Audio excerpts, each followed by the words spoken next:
دۆخی دارایی موچەخۆران و هاوڵاتیان تا دێت خراپتر دەبێت.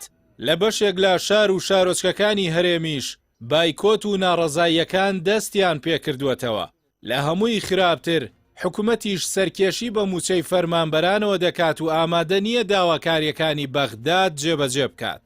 7 ڕۆژ بەسەر مانگی 6دا تێپەڕیوە، بەڵام تا ئێستا فەرمانبەرانی هەرێم موچەی مانگی 5یان وەرنەگرتووە و هیچ ئاسۆیەکی ڕوونیش لەبارەی چارەنووسی موچەی مانگی 5 و مانگەکانی دواتر نییە.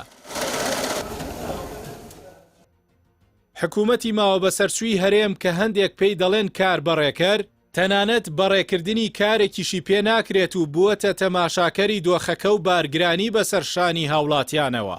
لەبری ئەوەی لەو داهاتە زۆرەی مانگانە لە نەوت و ناوخۆ دەستی دەکەوێت موچەی فەرمانبەراندا بەش بکات، بە دیار دادگای فیدراڵیەوە پرچ دەهۆنێتەوە و چاوەڕێیە بڕیارێک لە بەرژەوەندی هەرێم دەربکات. بەڵام خۆی هیچ بەرپرسیارەتیەک هەڵ ناگرێت و تەنانەت ئامادە نییە بەو هەموو داهاتەی کە کەس نازانێت لەکوێیە یەک موچەشدا بەش بکات.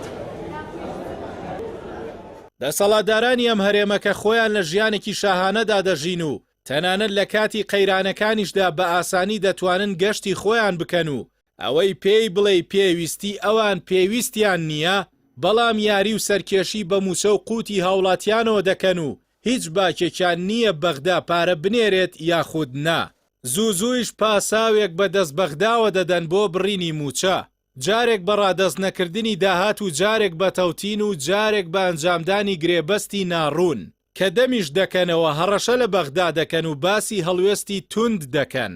بەڵام دەرەنجام ئەوەیە کە هیچ کارتێکی نەک فشارکردن، تەنانەت کارتی گفت و گۆشیان پێ نییە و بەغدا ئامادە نییە هەر لەگەڵیشیان کۆ ببێتەوە.